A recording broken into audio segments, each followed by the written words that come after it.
Like, they let the big tough guys run the show. They don't interfere in arguments. They're dangerous and unhealthy places. They're very unhealthy places. Where if you're gonna do something, you know, in that aspect, you have to have the highest levels of, like, concern. Empathy is what he's saying. Empathy. You have to have a resource center. They had a $100 little gig in the paper. Everybody write in, say, how do you fix the homeless situation? I said, we take the government's mistake. What the government did, they're closing schools down. And now we have a whole bunch of abandoned schools. What the hell is that? Better? That's a shelter. You have administration. You already have offices. You could have a resource center in it. You could have this. You could have that. Da-da-da-da-da.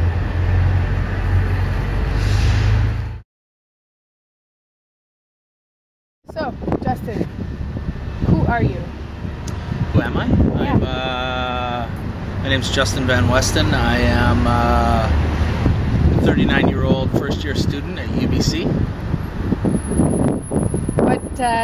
What took you to UBC first year at 39? Well, after making a decision to change my life, because well, it's a dream, you know. For me, this was not in the cards for me in my childhood or anywhere along the way because of a lot of the choices and situations that I was in my life. So you have been homeless? Yeah. How long? Upwards of a decade. How did you end up there?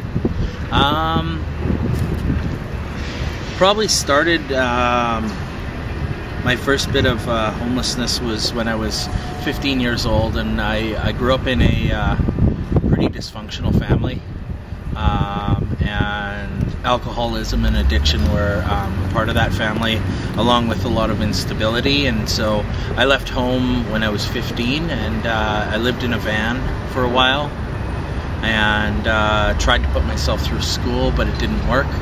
So you know, that's where it started. And then through a number of really poor choices and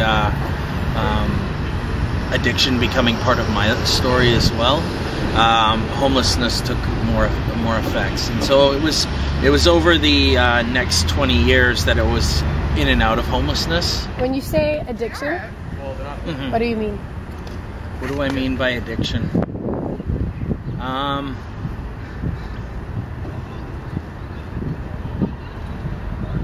As I see it, I see addiction as a disease for myself, and it started off when I was 14, 15 years old, and you know, I started with drinking, using substances. You know, it was the first thing that allowed me to feel okay with who I was. I quickly progressed onto cocaine and heroin around the age of 18, and was heavily addicted to cocaine with intervals of heroin addiction.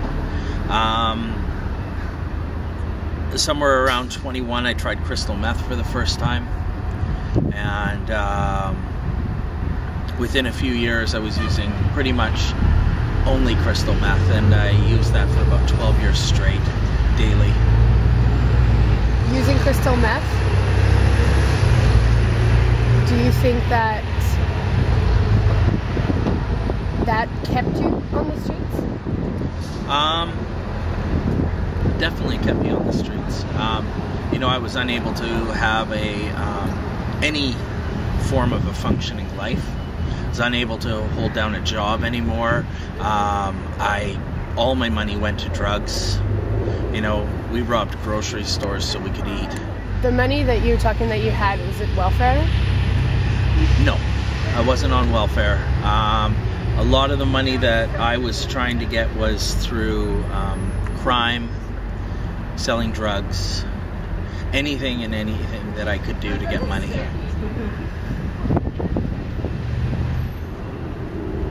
Did you stay in and out of shelters?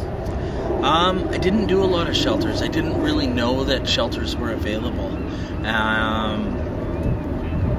You know, and I also had this belief that, you know, I could do it on my own.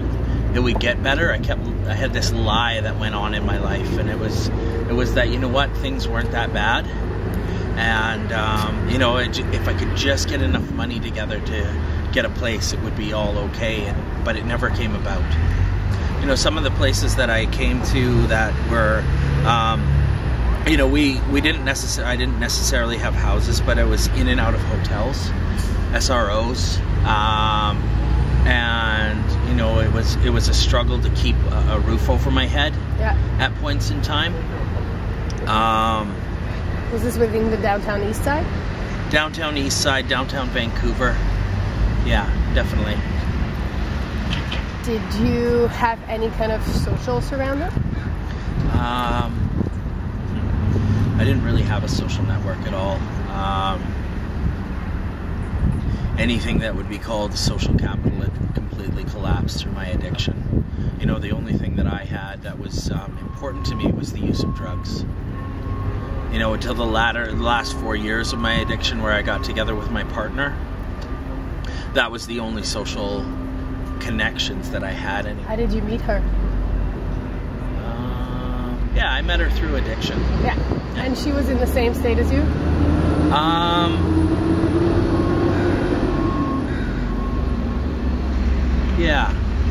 Yeah, heavily addicted. Had been for years. You know, being homeless and not fitting into society is tough. It's not even a word for it. Like, I don't know how to explain it. You know, the only thing that allowed me to be okay was the use of drugs to numb out. So do you think that people that try to help just can't understand or can't see it the way you see it? Can't see the problem exactly where it lays? No, I don't believe that. I believe that there's definitely an aspect of society that try to help, but are unable to be empathetic. And when I mean empathetic and compassionate, I mean to be able to walk in that person's shoes. But I truly believe that there are people as well that haven't experienced the things that I've experienced that definitely are very helpful people. Did you stay in hospitals a lot? Any institution that I stayed in usually had a locking door. You know, when I got too sick or when I got too worn down, I usually ended up in jail through choices of my own or it just working that way. Yeah. You know, there was time when, like when I was saying that I was living in SROs, you know, there's things that happen. The cleanliness or the lack of cleanliness and there is no individual self-care. So, you know, there were a couple of instances where, you know, just with staying within an SRO that I had contracted MSRA, you know, and had these huge open sores on my arms and things. And, you know, the first time it happened, it scared the shit out of me. I didn't know what it was. And, you know, in talking about not having any social capital or social networking, you know, I hadn't seen my parents in 5 years, and I hunted them down just to find somewhere to escape from the city. And, you know, not everybody has those options. You know, me and my partner, there were nights where she was so sick and tired of being on the street and so, you know, the psychosis and the mental health issues that come along with addiction. You know, we would go to hospitals to try and get her a place to stay, and she would, they'd turn her down. You know, I never thought that these were safe places to go. It was,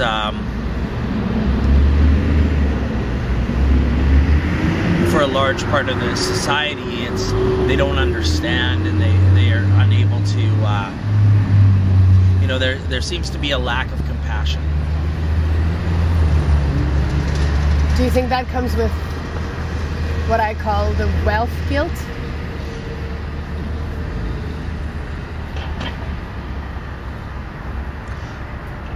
I don't know.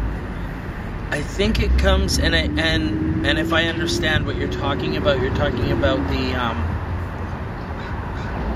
the aspect that they have this life, and I think they're fearful of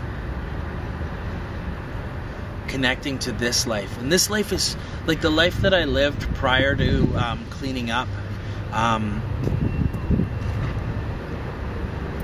It's really distant, like really far from society.